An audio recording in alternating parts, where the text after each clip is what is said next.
नमस्कार दोस्तों SMTC institute of technology से पवन सर। दोस्तों आप सब कैसे हैं? उम्मीद करते हैं आप सब बहुत अच्छे होंगे। दोस्तों आज का जो ये वीडियो रहेगा ये इन्वर्टर रिपेयरिंग से रिलेटेड रहेगा। इन्वर्टर रिपेयरिंग में SMTC धनबाद में स्क्वायर वेव और साइन वेव दोनों का डीप लेवल का प्रैक्टिकल ट्रेनिंग कराते हैं। सारे चिप लेवल जितने कंपोनेंट वगैरह ऑल टोटल जितने प्रॉब्लम परेशानी है सारे प्रॉब्लम का सॉल्यूशन आपको चिप लेवल का रिपेयर करना हम लोग इधर SMTC धनबाद में प्रैक्टिकल सिखाते हैं। हमारे पास इन्वर्टर रिपेयरिंग का जो क्लासेस कराते हैं वो सर जी हैं और वो सर आपको डिटेल बताएंगे कि यहाँ पे सर ने कुछ प्रॉब्लम्स को लिख रखा है जो इन्वर्टर रिपेयरिंग में आने वाला बीमारी होता है। इन्वर्टर रिपेयरिंग से रिलेटेड जो परेशानी आता है, कितने टाइप का बीमारी आ सकता है, सारे बीमारी को यहाँ पे इंक्लूड करना संभव नहीं है एक वीडियो में, लेकिन कुछ कुछ चीजों को इंक्लूड करके रखे हुए जो बीमारी प्रॉब्लम परेशानी हमारा इन्वर्टर रिपेयरिंग से आता है। हम लोग जो ट्रेनिंग कराते हैं वो देख सकते हैं, इधर मदरबोर्ड है, कंप्लीट प्रैक्टिकल ट्रेनिंग कराते हैं। इधर भी मदरबोर्ड है, इधर भी आप देखेंगे तो मदरबोर्ड है और भी मदरबोर्ड है। सारे मदरबोर्ड में प्रैक्टिकल चीजों को सिखाते हैं, ट्रेसिंग कराते हैं, सिमेटिक डायग्राम कराते हैं और टोटल सारे चीजों का भरपूर मात्रा में। अगर आपको इन्वर्टर रिपेयरिंग डीप लेवल में सीखना है, इन्वर्टर रिपेयरिंग का सारे बीमारी का सॉल्यूशन आपको जानना है, सारे बीमारी का सॉल्यूशन करने का तरीका को अगर सीखना है तो आपको इधर SMTC धनबाद इंस्टीट्यूट में ज्वाइन करना ही पड़ेगा, क्योंकि इधर आपको हर प्रॉब्लम का सॉल्यूशन मिलने वाला है जो कि लाइव प्रैक्टिकल के साथ में मिलने वाला है। सारे सेक्शन बाय सेक्शन अलग अलग सेक्शन के बारे में। दोस्तों इन्वर्टर रिपेयरिंग उतना छोटा कोर्सेस नहीं होता है, लेकिन हम लोग उसको इतनी इंटरेस्टिंग टॉपिक बना करके इजी प्रोसेस से लोगों को सिखाते हैं जो कि 1 से 1.5 महीने के अंदर वो सीख सकता है ना सर। 1 से 1.5 महीने के अंदर आप इन्वर्टर रिपेयरिंग का पूरी अच्छी तरीके से प्रैक्टिकल ट्रेनिंग कर सकते हो। अगर आपके पास समय कम हो तो उसके लिए समय हम लोग बढ़ा देते हैं क्लासेस का, है ना।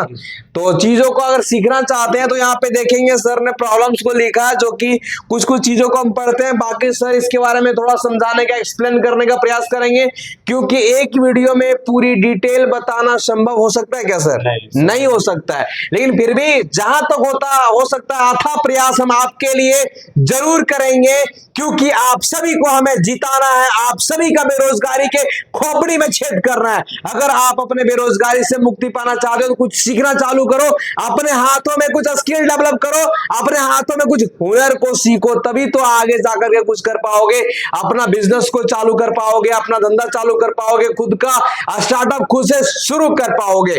तो चलिए देखिए इन्वर्टर रिपेयरिंग में क्या क्या प्रॉब्लम आता है।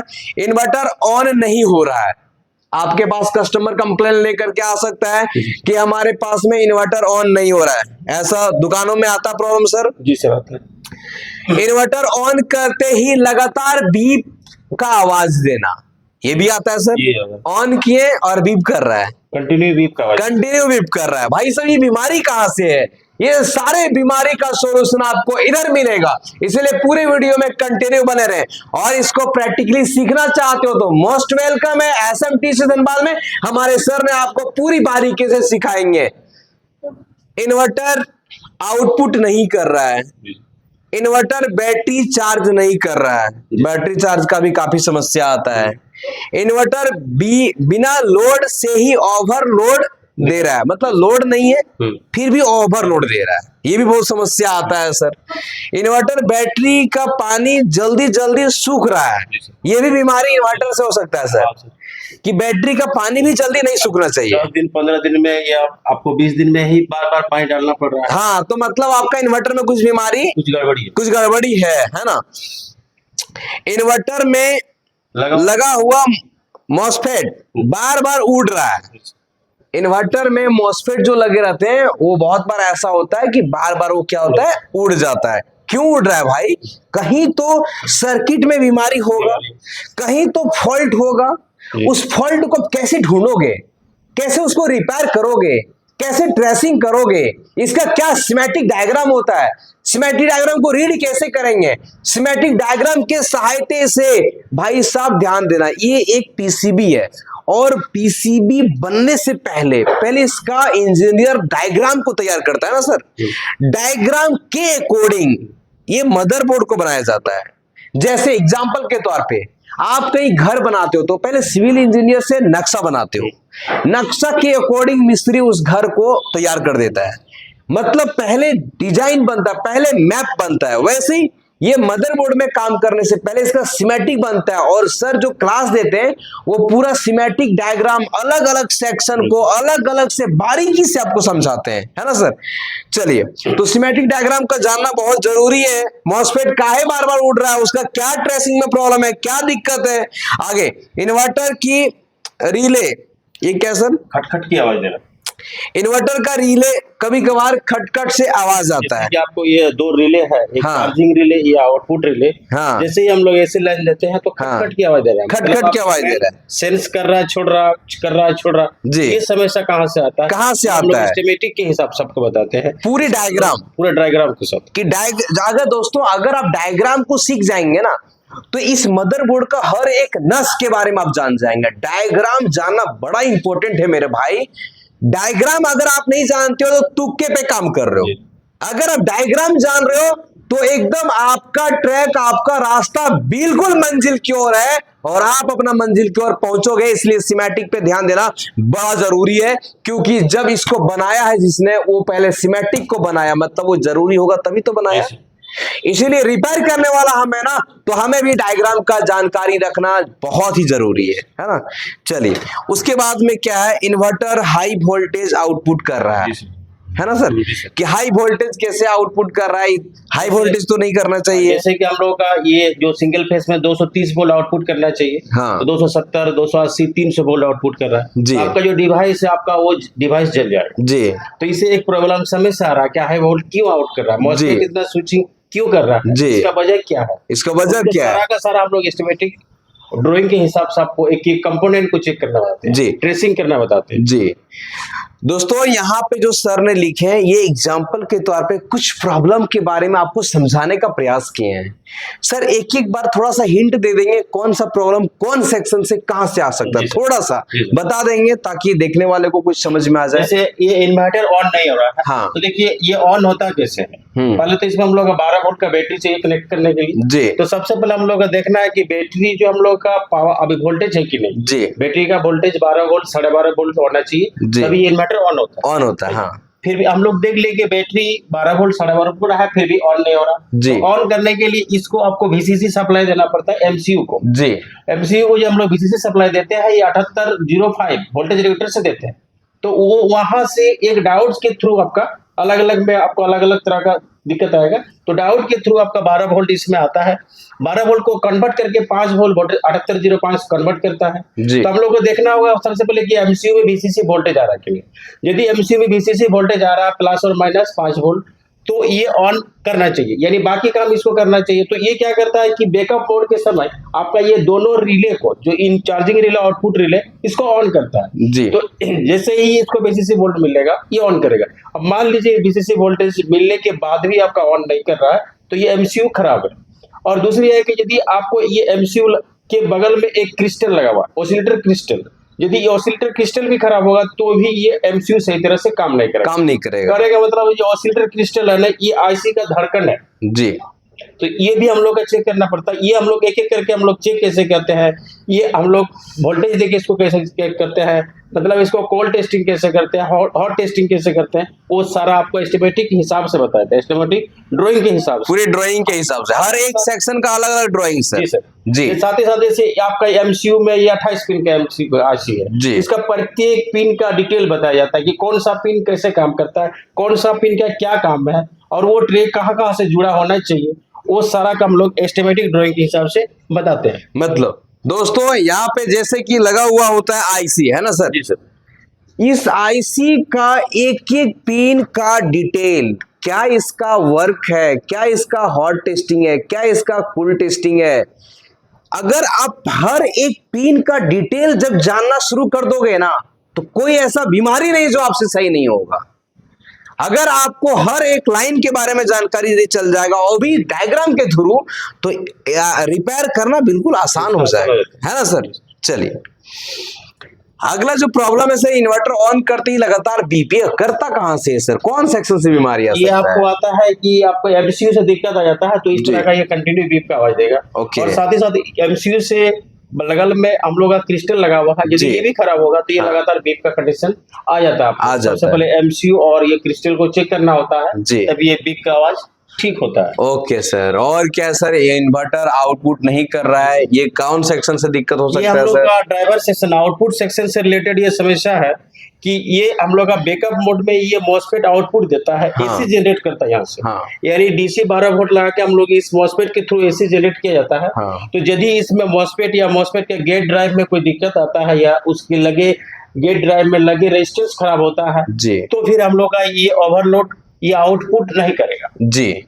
आगे सर, इन्वर्टर बैटरी चार्ज नहीं कर रहा है, ये कौन सेक्शन से ये प्रॉब्लम हो आपका सकता है? चार्जिंग सेक्शन से रिलेटेड समस्या है। जी। तो इसमें दो सेक्शन काम करता है, एक तो आपका एसी मेन सेक्शन और जी। दूसरा चार्जिंग सेक्शन। जी। यदि आपका एसी सेंस कर रहा है ये इन्वर्टर, तभी जी। वो चार्जिंग करेगा, क्योंकि ये एमसीयू जो है प्रोग्रामिंग वाला एमसीयू है, आईसी है, यानी इसको सब चीज पहले प्रोग्रामिंग किया गया है जी। कि एसी सेंस आए तभी ये चार्जिंग करेगा। तो हम जी। लोग का ये दो सेक्शन काम करता है, एसी मेन सेक्शन और जी। Charging section. Okay. Charging section में हम लोग का यहाँ पे ट्राइक लगा रहता है, और ट्राइक के थ्रू एसी आपको वो जो टेपिंग होता है ट्रांसफार्मर का 3 टेपिंग होता है, जिसमें से 125 का 200 का और एक न्यूट्रल का, तो 125 वाला टेपिंग से ये चार्जिंग सेक्शन काम करता है। काम करता है। और भी बहुत सारे इसका सॉल्यूशन हो सकता है, वो आपको क्लास में डिटेल मिलेंगे, वीडियोस में पूरे डिटेल पॉसिबल नहीं होता है। इन्वर्टर बिना लोड से ही ओवरलोड दिखाता है, ये कौन सेक्शन से हो सकता है? ये हम सर? लोग का 2 सेक्शन है इसके लिए, एक तो आपको LM 324 साइड का वाला सेक्शन होता है, जी। और दूसरा आउटपुट सेक्शन ड्राइवर सेक्शन होता है। जी। इन दोनों समस्या जो दोनों सेक्शन में से कोई एक सेक्शन में यदि समस्या आता है, जी। तो आपको इन्वर्टर में ओवरलोड की समस्या दिखाएगा। ओके तो पहले सर। हम लोग का एक एक समस्या के बारीकी से देखना पड़ता है कि कौन सा सेक्शन में दिक्कत है, कौन सा दिक्कत सेक्शन में फॉल्ट है ना? जी सर। उसके लिए कूल टेस्टिंग, हॉट टेस्टिंग बड़ा इंपॉर्टेंट है। दोनों सेक्शन में देखना है। जी। आगे चलते हैं, इन्वर्टर बैटरी की पानी बहुत जल्दी जल्दी काहे सूख रहा है? तो ये देखिए, ये जब हम लोग का समस्या आता है बैटरी का पानी जल्दी जल्दी सूखना, ये हाई एम्पियर चार्जिंग जब बैटरी करता है, हाई एम्पियर से चार्ज करता है बैटरी, तो ये समस्या आपको बैटरी जल्दी जल्दी सूखने का, पानी सूखने का समस्या आता है, जिससे आपको बैटरी भी ज्यादा समय तक चलने वाला नहीं है। तो ये समस्या हम लोग का चार्जिंग सेक्शन से रिलेटेड समस्या जी। और यहाँ हम लोग का समस्या ट्राइक, यहाँ से जो हम लोग ट्रांजिस्टर है उस ट्रांजिस्टर का स्विचिंग क्रिया को कम या ज्यादा होने या जी। खराब होने से इस तरह का समस्या आता है। तो हम लोग एक ट्रेसिंग बाय ट्रेसिंग हम लोग देखते हैं, 555 IC, यहाँ पे TL100, TCNL100 ट्रांसफार्मर, ये सेक्शन को पूरी तरह से चेक करना होता है कि यदि कुछ गड़बड़ी होता है तो आपको ये इन्वर्टर हाई एम्पियर से चार्जिंग करने लगे। जी।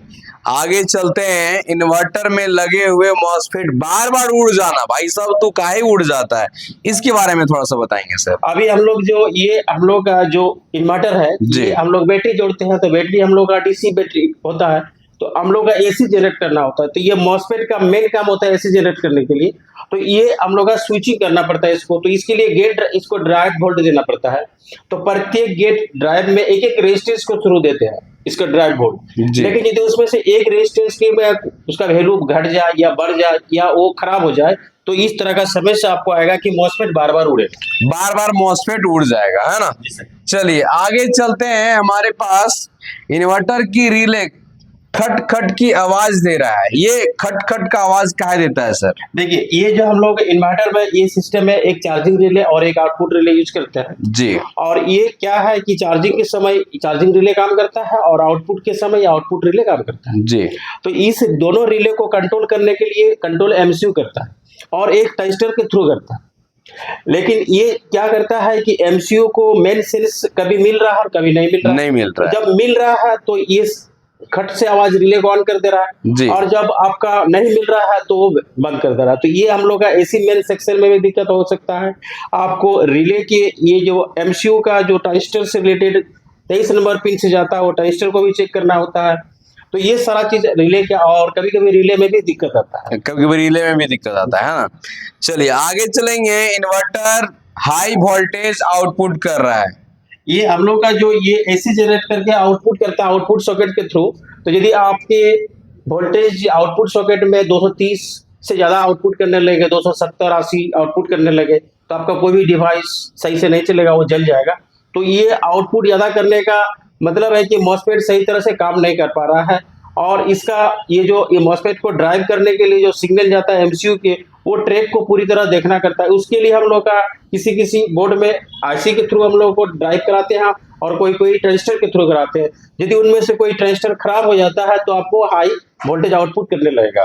तो वो पूरे का पूरे सेक्शन का हम लोग एक एक करके देखना पड़ता है, एक एक चीजों को कंपोनेंट को लाइन को चेक करना होता है ना। दोस्तों अभी सर ने आपको इन्वर्टर ऑन नहीं हो रहा है इसके बारे में बताएं, इन्वर्टर ऑन करते ही लगातार बीप करना इसके बारे में कुछ हिंट दिए, इन्वर्टर आउटपुट नहीं कर रहा है इसके बारे में भी हिंट दिए, इन्वर्टर बैटरी चार्ज नहीं कर रहा है इसके बारे में भी बताएं, इन्वर्टर बिना लोड लिए ओवरलोड दिखा रहा है इसके बारे में भी बताएं, इन्वर्टर बैटरी की पानी जल्दी जल्दी सूख रहा है इसके बारे में भी थोड़ा हिंट दिए। जितने प्रॉब्लम था थोड़े थोड़े चीजों को हिंट दिए। बाकी इन्वर्टर में और भी बहुत सारा बीमारी आता है, सारे बीमारी को इस लिस्ट में इंक्लूड नहीं कर पाए हैं। दोस्तों अगर इन्वर्टर रिपेयरिंग का बिल्कुल प्रैक्टिकल ट्रेनिंग सीखना चाहते हैं, इन्वर्टर रिपेयरिंग का पूरा ऑपरेशन सीखना चाहते हैं, तो आप इधर एसएमटीसी इंस्टीट्यूट में ज्वाइन कर सकते हैं। यहाँ पे आपको बिल्कुल प्रैक्टिकल ट्रेनिंग सारे मदरबोर्ड में प्रैक्टिकली सिखाने का हम लोग प्रयास करते हैं, और आपको एक बेहतर मिस्त्री बना करके भेजते हैं ताकि आप अपना दुकान चला सकें, आप अपना खुद का रोजगार खुद से शुरू कर सके। क्योंकि हमारा मेन मोटिव है लोगों अपने अंदर कुछ ऐसा स्किल डेवलप करे लोग और अपना खुद का स्टार्टअप शुरू करें, है ना सर। चलिए दोस्तों आप सभी ने हमारे वीडियोस को बहुत ही कीमती समय देकर के देखें। बाकी इन्वर्टर रिपेयरिंग में और भी सारे प्रॉब्लम हम लोग सिखाते हैं, यहाँ पे जितना हो सका उतना इंक्लूड किए और आपको बताने का प्रयास किए। दोस्तों जाते जाते बोलना चाहेंगे ये वीडियो कैसा लगा जरूर कमेंट करके बताएंगे, और इलेक्ट्रीशियन में किसी भी चीजों के बारे में वीडियो का रिक्वायरमेंट है, कोई चीजों का प्रॉब्लम सोल्यूशन का रिक्वायरमेंट है, तो नीचे कमेंट बॉक्स खाली है आप सभी के लिए, वहां पे कमेंट करेंगे तो हम आप सभी के लिए वीडियो लेकर के आने का जरूर प्रयास करेंगे। दोस्तों आप सभी ने हमारे वीडियोस को अपना बहुत ही बहुमूल्य कीमती समय दे करके देखें, इसलिए आप सभी को दिल से नमस्कार।